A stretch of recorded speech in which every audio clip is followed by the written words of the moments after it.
4. An error in the prayer. A parasite in the code.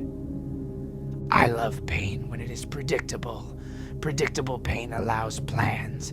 Unpredictable pain turns craft into superstition. That day, the pain became unpredictable, not in the patient's body, but in the forge's behavior. I completed the next stage.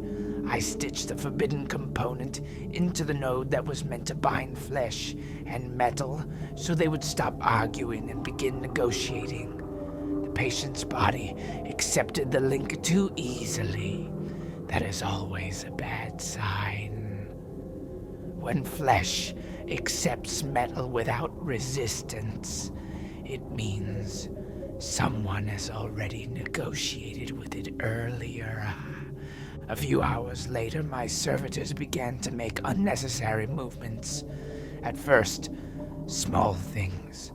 An extra turn of the head, an extra step, then repetition. They repeated the same action as if testing boundaries.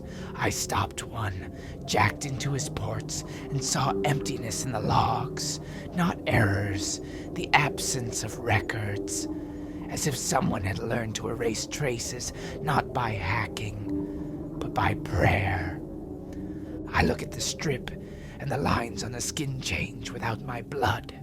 At first, imperceptibly, then obviously. That is impossible. It violates the artifact's own rules, it showed me. I make a new cut, let blood touch the skin, and the scheme seems to come to itself. It listens to me, again. And immediately it yields a new line containing a word I do not use in my protocols. Parasite. The parasite is not in the patient's body. The parasite is in my ritual.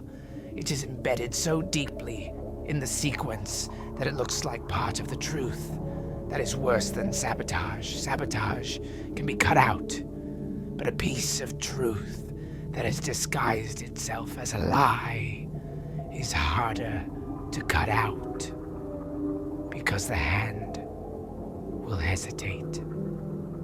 I begin an interrogation within myself. I ask questions I do not want to answer.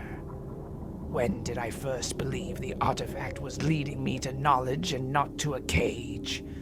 When did I stop checking its hints? When did I start waiting for the scheme to praise me with a new line? I realize the parasite feeds not on iron and not on blood. It feeds on my